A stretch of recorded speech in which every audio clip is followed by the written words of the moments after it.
శ్రీమాత్రే నమ. జయ గురు దత్తాత్రేయ నమ. ఈ వీడియోలో మనం నవంబర్ 24వ తారీఖు నుంచి 30వ తారీఖు మధ్యలో జరగబోయే వార ఫలాలు మిథున రాశి వారికి ఏ విధంగా ఉంటాయి అని పరిశీలించినప్పుడు, మరి ఈ రాశి వారికి రాష్ట్రాధిపతిగా ఉన్నటువంటి బుధుడు తృతీయాధిపతి కుజుడితో కలిసి 6వ స్థానమైనటువంటి విజయస్థానంలో ఏర్పడినటువంటి ఈ బుధాదిత్య యోగ ప్రభావం జాతకుడు తనలో ఉన్నటువంటి సామర్థ్యానికి తగిన గుర్తింపు వచ్చే విధంగా తను ఏ పోటీ పరీక్షలో పాల్గొన్నా, ఇంటర్వ్యూలో పాల్గొన్నా ఖచ్చితమైనటువంటి విజయం సాధించే విధంగా ఈ యోగం జాతకుడికి అనుకూలంగా ఉండే అవకాశం ఉంది. సాధారణంగా ఈ బుధుడు రవితో కలిసినప్పుడు ఈ మిథున రాశి వారికి వాళ్ళలో ఉన్నటువంటి జ్ఞాపక శక్తి పెరుగుతుంది. ఒక విధంగా వాళ్ళ యొక్క ప్రతిభ కూడా పెరుగుతూ ఉంటుంది. దీన్నే నిపుణ యోగం అని కూడా అంటారు. ఇదే ఆదిత్య యోగం, బుధాదిత్య యోగం కూడా మనకు తెలుస్తూ ఉంటుంది. ఈ 6వ స్థానం సాధారణంగా జాతకంలో ఒక భావం ఇంప్రూవ్మెంట్ అవ్వాలంటే దానికి 6వ భావంలో ఇటువంటి యోగం ఏర్పడినప్పుడు కానీ, సహజ పాపగ్రహాలు 6వ స్థానంలో ఉన్నప్పుడు జాతకుడికి విజయ అవకాశాలు చాలా ఎక్కువగా ఉంటాయి. సో అందువల్ల ఖచ్చితంగా జాతకుడికి ఈ సమయంలో ఉద్యోగపరమైన అభివృద్ధి కానీ, ఏదైనా ఇంటర్వ్యూలో విజయం సాధించడం కానీ జరిగే అవకాశం ఉంది. వ్యక్తిగతంగా తనకున్నటువంటి ఆర్థిక సమస్యలు కానీ, బంధువులతో ఉన్నటువంటి సమస్యలు కానీ ఈ సమయంలో పరిష్కారం అవడం జరుగుతూ ఉంటుంది.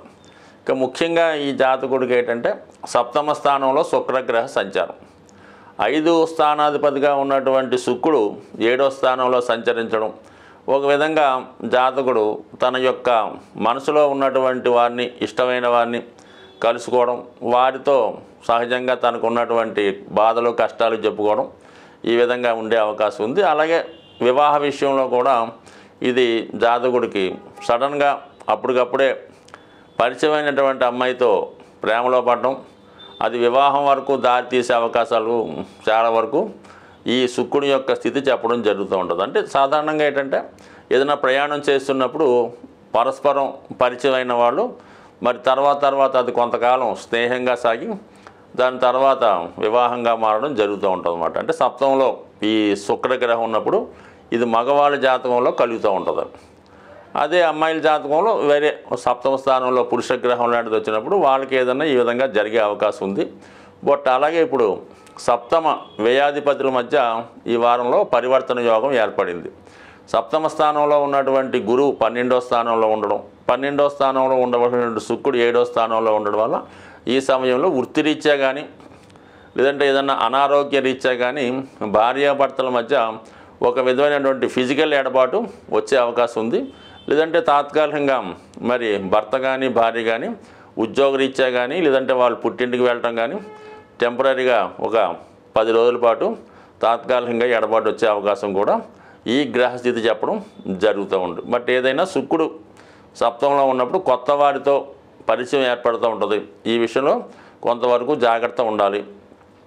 వ్యయంలో ఉన్నటువంటి గురువు వల్ల ఏంటంటే జాతకుడు ఎక్కువగా పుణ్య కార్యక్రమాల్లో పాల్గొనడం, పుణ్య కార్యక్రమాల కొరకు ధనాన్ని డొనేట్ చేయడం, అలాగే ఎక్కువగా మరి ఏదైనా వివాహంలో ప్రజెంటేషన్స్ ఇవ్వడం కానీ, పిల్లలకి బాగా చదువు చెప్పే విషయంలో వాళ్ళకి ఎక్కువ ఫీజులు చెల్లించడం కానీ, ఎక్కువగా ఆధ్యాత్మిక విషయాల్లో శ్రద్ధ పెట్టుకుంటూ ఉంటాడు. ఎక్కువగా టూర్సు, జర్నీసు, ప్రయాణాలు వాటి కొరకు కూడా ధనం ఖర్చు పెట్టడం జరుగుతుంది. ముఖ్యంగా 10వ స్థానాధిపతిగా ఉన్నటువంటి గురువు వక్రించి వ్యయంలో ఉండడం, 6వ స్థానంలో ఏర్పడినటువంటి ఈ బుధాదిత్య యోగం జాతకుడికి ఏంటంటే వృత్తిలో మార్పుకి ఒక విధమైనటువంటి ఇండికేషన్ రావడం జరుగుతుంది. సో ఏదైనా ఎవరికైనా ప్రయత్నం చేస్తేనే ఫలితం వస్తుంది తప్ప ఏదో ప్రతిరోజు, ప్రతి వారం, ప్రతి నెల గ్రహాలు మారుతూనే ఉంటాయి. వాటి స్థితిని బట్టి మేము చెప్పడం జరుగుతుంటుంది. అది కేవలం జాతకుడికి ప్రయత్నం లేకుండా మాత్రం ఏ విషయం కూడా జరగదు. జాతకంలో కొన్ని గ్రహాల స్థితి అనుకూలంగా ఉన్నప్పుడు జాతకుడు ఆ ప్రయత్నం చేస్తే అది ఫలించే అవకాశం ఉంటుంది తప్ప ఊరకనే ఇంట్లో కూర్చొని వార ఫలాలు, మాస ఫలాలు విన్నంత మాత్రాన ఎవరి జాతకం మారే అవకాశం అయితే లేదు. కొంతవరకు ప్రయత్నం చేస్తే మీకు ఫలితం రావడం జరుగుతుంది. సో ఆ విధంగానే మరి మిథున రాశి వారికి ధనస్థానంలో ఈ కుజగ్రహ సంచారం నీచ స్థితిలో ఉండడం వల్ల జాతకుడు కుటుంబ సభ్యులతో విరోధాలు వచ్చే అవకాశం ఉంది. తన యొక్క మాట తీరు వల్ల సమాజంలో ఇబ్బంది పడటం కానీ ఇతరులతో గొడవలు రావడం కానీ జరిగే అవకాశం ఉంది. కాబట్టి ఏదైనా ఈ రాశివారు ఏదైనా మాట్లాడే ముందు కొద్దిగా ఆలోచించి నెమ్మదిగా ఎదుటివాడికి కష్టం లేకుండా మాట్లాడితే జాతకుడి యొక్క ఫలితం సులభంగా సుఖంగా జరిగే అవకాశం ఉంది.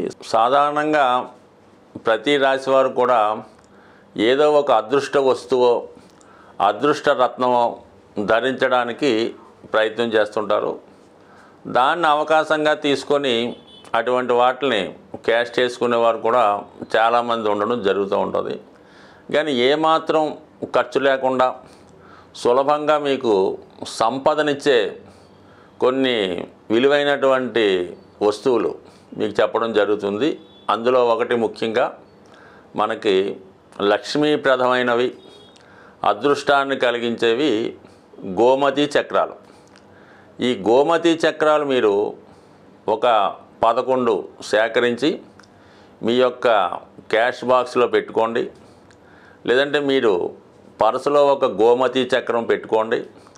లేదా విద్యార్థులు పరీక్ష రాయడానికి వెళ్ళినప్పుడు ఇంటర్వ్యూకి వెళ్ళినప్పుడు ఒక గోమతి చక్రాన్ని లాకెట్ రూపంలో ధరించినా పర్లేదు, ఉంగరం రూపంలో పెట్టుకున్నా పర్లేదు, అది లాకెట్గా వేసుకున్నా మరి మీకు అదృష్ట యోగాన్ని ఇస్తుంది. అంటే ఇది సముద్రంలో దొరుకుతుందన్నమాట.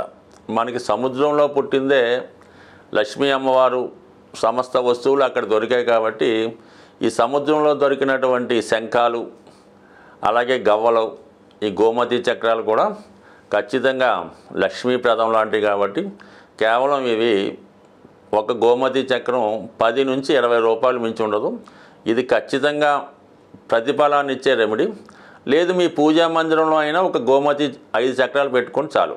దాని తర్వాత అంత అదృష్టాన్ని ఇచ్చేవి చిన్నపాటి లక్ష్మీ గవ్వలు, దాని పేరే లక్ష్మీ గవ్వలు, చాలా తెలుపు రంగులో ఉండడం జరుగుతూ ఉంటుంది.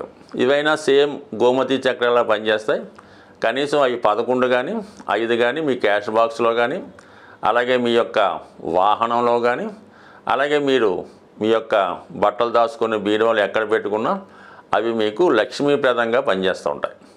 అలాగే చాలామంది ధనం ఎక్కువగా ఖర్చు అవుతుంది, ఏమవుతుందో అర్థం అవ్వట్లేదు. అంటే అది ఏదో వాడికి బ్యాడ్ హ్యాబిట్ ఉంటుంటుంది, వాడు ఏదో వ్యసనం ఉంటుంది, ఎవరికో ఇన్వెస్ట్ చేస్తుంటాడు, వాళ్ళకి వీళ్ళకి గిఫ్ట్లు ఇస్తుంటాడు. అటువంటి వాళ్ళకి శుక్రుడు యొక్క ప్రభావం వల్ల ఈ విధంగా వాళ్ళు చేస్తూ ఉంటారు అనమాట. వాళ్ళకి ఏంటంటే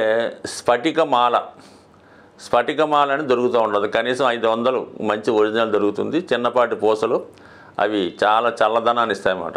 ఆ స్ఫటికమాల ధరించడం వల్ల ముఖ్యంగా స్త్రీ వ్యసనం నుంచి బయటపడతారు, బలహీనతల నుంచి బయటపడటం. ఎవరికైతే స్త్రీ వ్యసనం ఉంటుందో వాళ్ళు ఖచ్చితంగా ఆర్థికపరంగా చాలా నష్టపోవడం జరుగుతూ ఉంటుంది.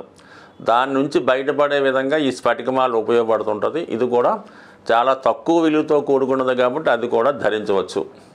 అలాగే ప్రస్తుతం కంపల్సరిగా ఫలితాన్ని ఇస్తున్నటువంటి మాల కరుంగలి మాల. ఇది ప్రస్తుతం తమిళనాడు అంతటా పెద్ద వాళ్ళు వాడుతున్నారు. ఇప్పుడిప్పుడే మనకి ఆంధ్రప్రదేశ్లో కూడా విరివిగా ఈ కరుంగలి మాల దొరకడం జరుగుతుంది.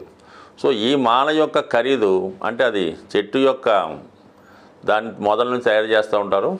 ఇది 300 రూపాయల నుంచి సుమారుగా 1500, 3000 వరకు కూడా, అంటే బాగా క్వాలిటీగా ఉన్నటువంటిది ఏంటంటే 1500, 2000కి దొరుకుతుంది. కొంత లేతగా ఉన్నటువంటి చెట్టు నుంచి తీసింది 500కి, 300కి దొరుకుతూ ఉంటుంది. బట్ ఏది ధరించినా ఈ కరుంగలి మాల ధరించడం వల్ల జాతకుడికి తనలో ఉన్నటువంటి దిష్టి దోషం తొలుగుతుంది. అలాగే సుబ్రహ్మణ్య స్వామి సంబంధించింది కాబట్టి వివాహ సమస్యలు, రుణ బాధలు తొలుగుతాయి. అయితే ముఖ్యంగా ధైర్యం కాలడం జరుగుతుంది. ప్రతి వాడికి అప్పు ఉంటుంది, అది తీర్చగలిగే ధైర్యం ఉన్నవాడు నిలబడుతూ ఉంటాడు, లేనివాడు ఏదో ఇబ్బంది పడుతుంటాడు. కాబట్టి సాధ్యం వరకు ఇది సాధారణంగా ఎటువంటి నియమాలు లేవు. 99% ఈ ప్రస్తుతం మార్కెట్లో ఫలితాన్ని ఇచ్చే మాల ఈ కరుంగలి మాల కూడా ధరించవచ్చు. అయితే సాధ్యమైనంత వరకు రత్నాల జోలికి వెళ్లకుండా ఉంటేనే మంచిది. సాధ్యమైనంత వరకు ఇప్పుడు మార్కెట్లో 99.9% డూప్లికేట్ రత్నాలే దొరుకుతాయి. అవి ఇప్పుడు మనకి బీర్ బాటిల్ ఉంటాయి కదా, అవి కలర్ బీర్ బాటిల్ని పగలగొట్టి వాటి యొక్క గాజుతో వాటిని పాలిష్ చేసి స్టోన్స్గా అమ్మడం జరుగుతుంది. మనకి చార్మినార్ ప్రాంతంలో ఇటువంటి స్టోన్స్ 100కి 3 దొరుకుతూ ఉంటాయి.